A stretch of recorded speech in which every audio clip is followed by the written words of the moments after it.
So this is what it feels like to be Bobbity and actually witness someone underestimate the power of Buu. Wow. If I would have known it would have been this fun, holy shit. Like, I just can't believe it, because Buu is a fighter that honestly many tend to underestimate when they first see him. I mean, he looks like a giant man-child, and everybody underestimates him. I remember when I first watched Dragon Ball Z. And Majin Buu, the big bad Majin Buu, been talked about in the Majin Buu saga. It's a lot of build-up. Supreme Kai fucking shit in a brick. You know, everybody's like, this man is a monster, a terror. Nothing compares to this man. This man is just that absolutely insane. Like, nothing can compete with Majin Buu. When he finally popped up, he looked like a giant man baby, and I'm like, how can I take this man seriously? He was like a child, playing around, having fun.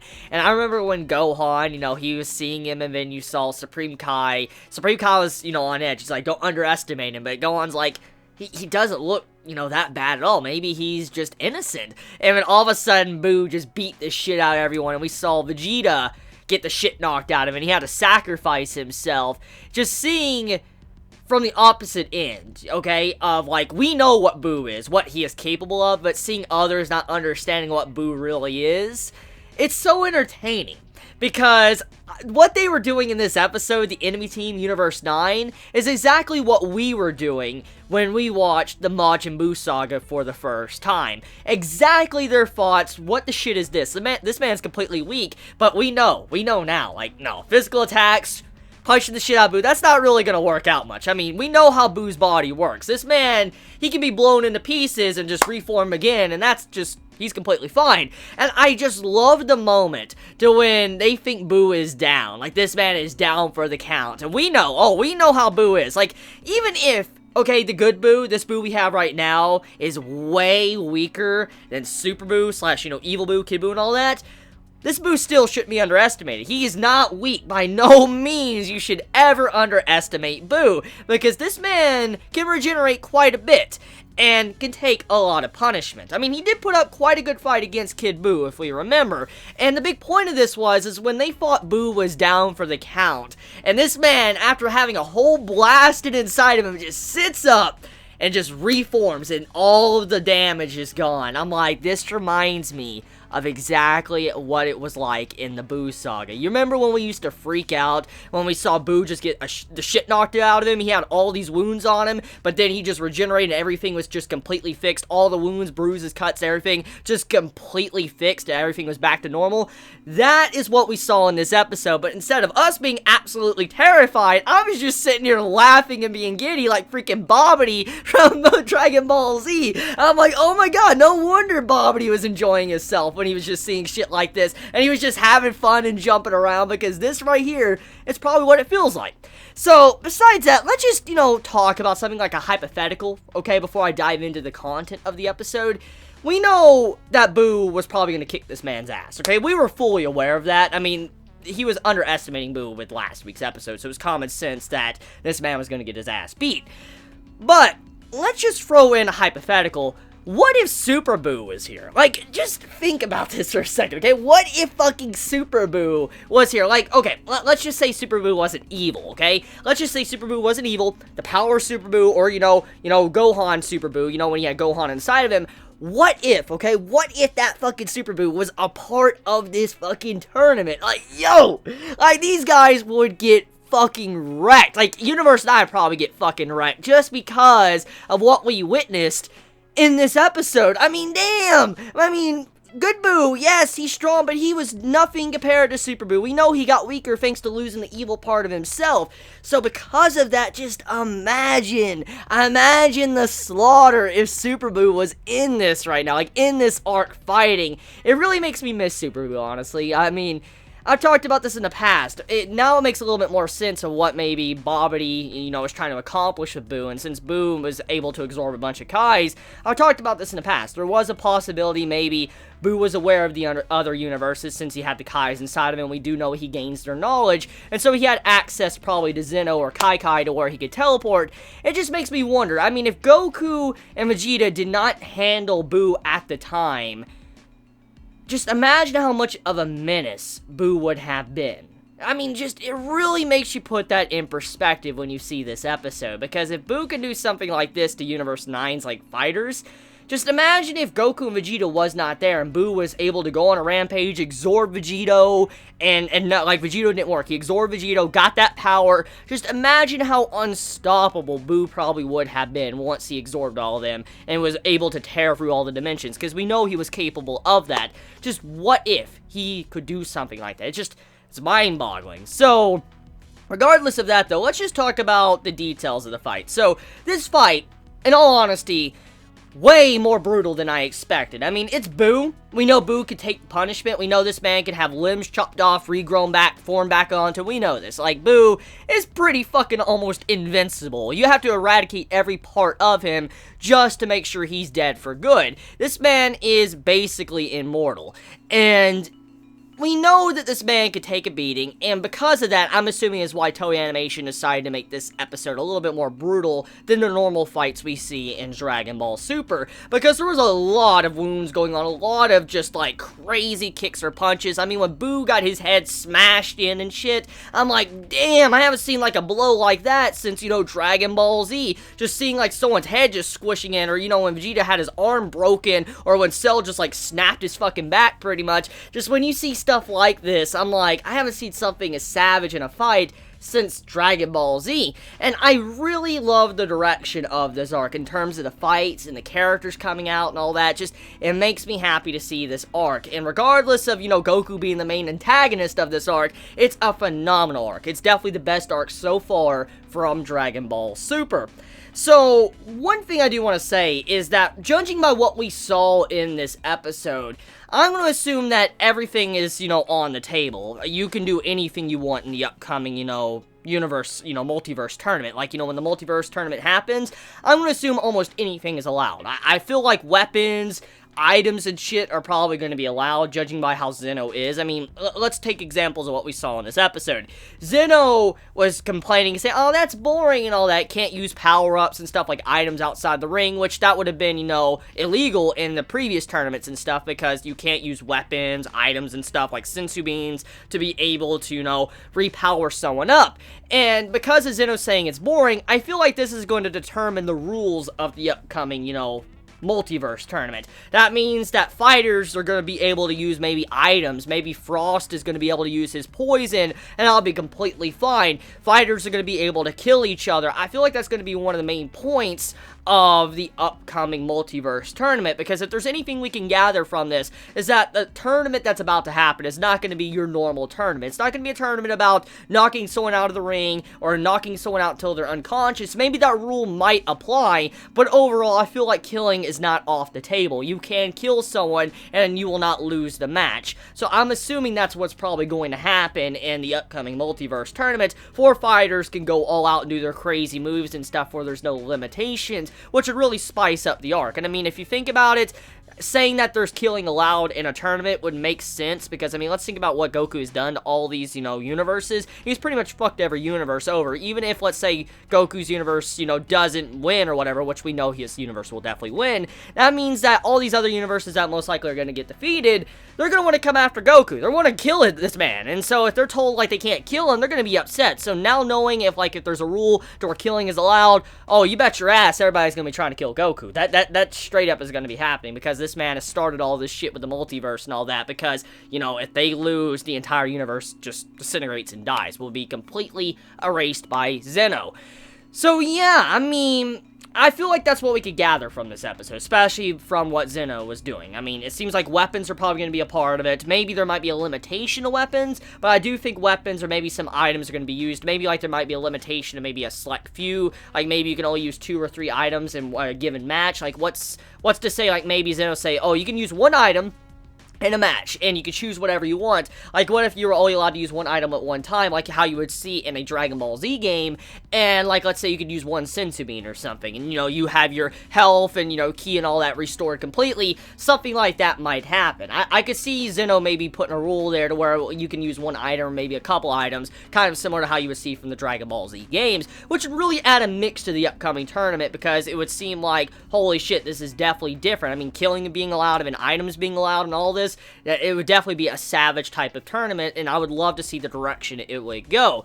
Now, besides that, let's talk about the actual fighters of Universe 9. So these fighters are definitely impressive. Now, I don't think they're probably as strong as, like, Goku or something, because Goku having Super Saiyan God is, you know, pretty crazy. And then when he uses Kaioken, that makes him even more insane. So I don't think these fighters, since it's, like, the first match of, you know, the universe, you know, or the multiverse, I don't think this is gonna be, you know, like, that insane. I do think they're not gonna be, you know, opponents that you should underestimate, but overall, I don't think they're gonna be completely ridiculous. I feel like overall Vegeta and Goku would be able to handle these three.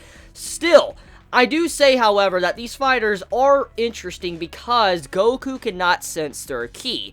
Now, at first, when I was, you know, seeing this pop up in the episode, I was assuming, or under the impression, that they were using God ki. That's the first thing that came to mind when I saw the episode, but then I rewatched it and I was thinking, like, wait, no, that wouldn't make any sense, because God Ki, if it was God Ki, Goku would be able to sense it because he's a god. Even if, you know, Gohan couldn't, you know, Goku would be able to sense it because, you know, he has God Ki. So I'm like, wait a minute, so it's not God Ki, obviously. So that would mean that Universe 9, they have a different form of ki, or a different form of power that's completely different from Universe 6. And so that is pretty interesting. So they have, like, a different form of ki from Universe 6 and 7, and it's nothing like what we have seen from, you know, other fights. So that would mean that if this universe has something like this, like, you know, they have a ki that's completely different, or power that's completely different from what we've seen from Dragon Ball Z, or Super, or Dragon Ball, that would mean that other universes are most likely very similar, which opens up the door for other levels of power, because, look,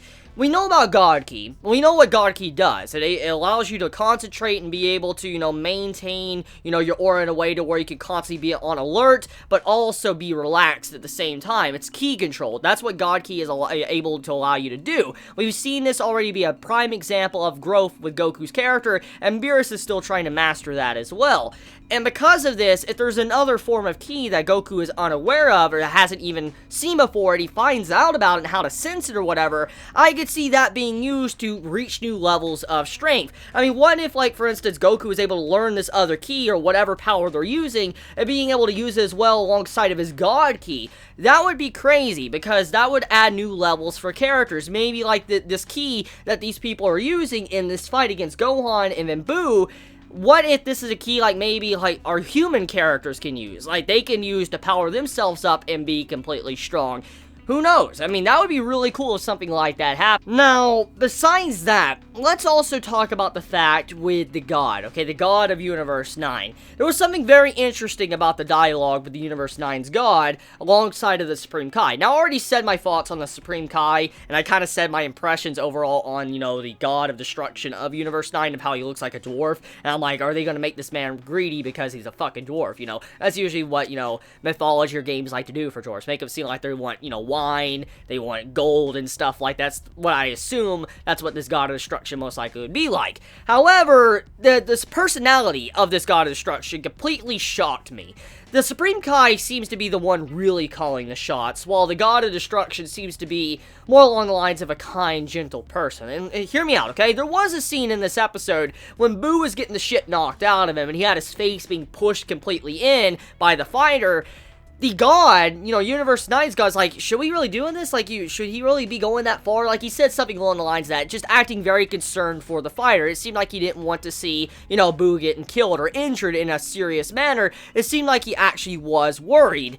And because of this, it shows that this god isn't necessarily evil, but mainly the Supreme Kai seems to be the one that will do the dirty things of the universe for Universe 9. And I feel like he's the main one that's probably calling the shots, which shows you that there's probably a lot of different gods God of Destructions that are different from what we see from Beerus. See, Beerus is the type of person that says, like, oh, I'm gonna destroy you, you know, you start doing shit towards me, you're making fun of me, you don't give me right food or whatever. He's that type of personality, and that's what we probably think that all God of Destruction should act like, but in reality, we know that they're different people. They're doing their job, and they probably have different types of personalities. It spices things up a bit, so I definitely could see maybe a God of Destruction not necessarily being, like, as absurd as Beerus is, but I could see a God of Destruction being more passive than what we see from Beerus, which might explain why this Kaioshin, you know, what we're seeing from the Supreme Kai of Universe 9, and why he's acting like this, why he seems to be evil, and why the God of Destruction doesn't seem to really care much at all, or why he doesn't seem to be anything bad from what we have seen thus far from, you know, this arc of Dragon Ball Super. So that's just food for thought right there. Now, moving past this, the next point I want to talk about is Gohan's fight.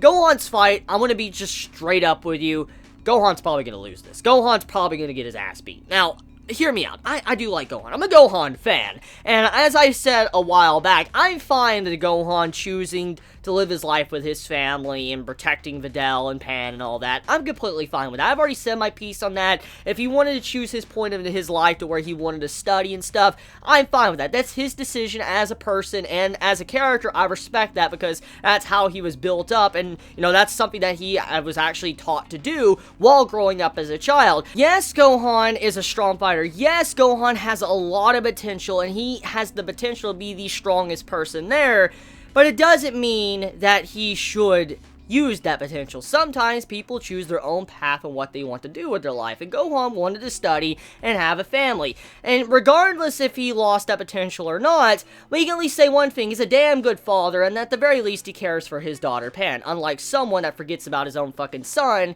in last week's episode. So, with that being said, honestly, Gohan's probably going to lose this fight. He's probably going to get his ass beat, and I don't feel like it's the time for him to probably step up and be completely powerful. Now, hear me out.